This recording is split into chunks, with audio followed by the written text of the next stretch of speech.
আজ আমি শেয়ার করতে চলেছি খুবই মজাদার একটি স্ন্যাক্সের রেসিপি, যেটা ছোট বড় সকলের খুবই প্রিয় জিনিস। আপনারা হয়তো এতক্ষণে বুঝতে পারছেন আজ আমি ঠিক কি বানাতে চলেছি। হ্যাঁ, ঠিক ধরেছেন, ডিম। আজ এই ডিমেরই ইন্টারেস্টিং একটা রেসিপি বানিয়ে দেখাবো, যেটা সহজ উপায়ে আর অল্প সময়ে বানিয়ে নেওয়া যায়। আমি সুকন্যা। আজকে আমার ব্যাপক রান্না হলো ক্রিস্পি এগ বলস। এখানে এগ বলসের জন্য নিয়েছি 7টা হার্ড বয়েল ডিম। একটা গ্রেটারের মাধ্যমে ডিমগুলোকে গ্রেট করে নেব।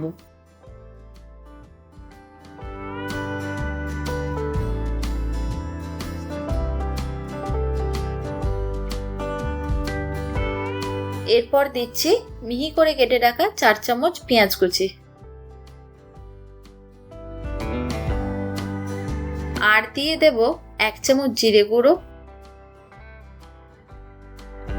হাফ চামচ হলুদ গুঁড়ো, হাফ চামচ ধনে গুঁড়ো, 1 চামচ গোলমরিচ গুঁড়ো, হাফ চামচ কাশ্মীরি রেড চিলি পাউডার, 1 চামচ কাঁচা লঙ্কা কুচি, 2 চামচ রসুন কুচি,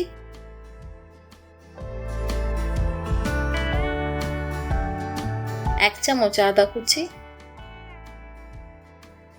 1 চামচ লেবুর রস,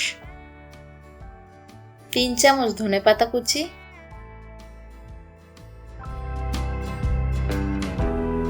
স্বাদ অনুসারে নুন, ময়দা 1 চামচ আর কর্নফ্লাওয়ার 1 চামচ। সবকিছু দিয়ে খুব ভালো করে হালকা হাতে মাখিয়ে নেব।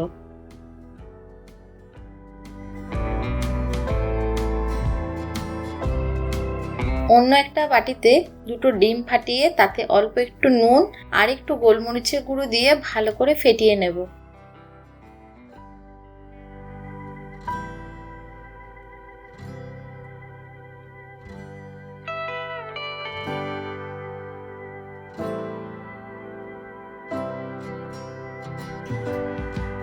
এরপর হাতে একটু তেল মাখিয়ে নিয়ে ডিমের মিশ্রণ থেকে ছোট ছোট বলের আকারে বানিয়ে ডিমের গোলায় ডুবিয়ে ব্রেড ক্রাম্বসে কোট করে নিচ্ছি।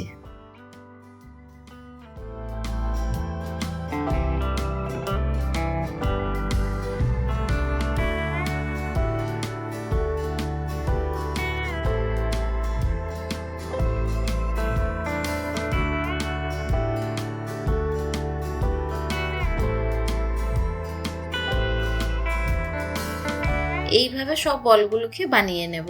আপনারা চাইলে কিছুক্ষণের জন্য ফ্রিজেও রাখতে পারেন।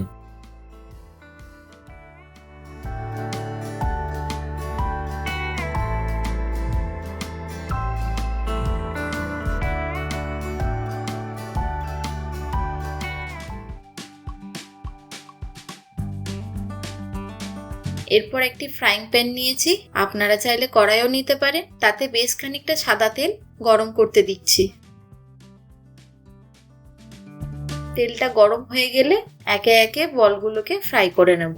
অবশ্যই ফ্লেমটা লো টু মিডিয়ামে রাখতে হবে।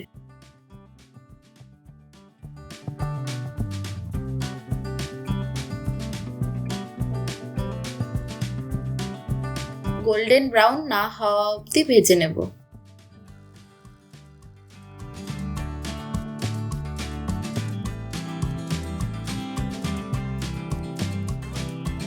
এইভাবে সব এগ বলগুলোকে ভেজে নিচ্ছি।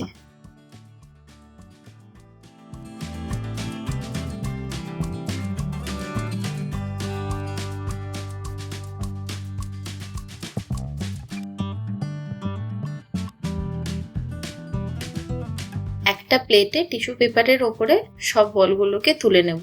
বলগুলোর মধ্যে যা এক্সট্রা অয়েল আছে টিস্যু পেপারটা সবটা অ্যাবজর্ব করে নেবে। এরপর একটা সুন্দর প্লেটে স্যালাড, লেবু আর সসের সাথে পরিবেশন করছি ক্রিস্পি এগ বলস। আশা করি আপনাদের এই রেসিপিটি নিশ্চয়ই ভালো লেগেছে। এরকম আরো নতুন নতুন রেসিপি দেখতে চাইলে আমাকে অবশ্যই কমেন্টে জানাবেন। ভালো থাকুন, সুস্থ থাকুন, দেখতে থাকুন ব্যাপক রান্নাঘর।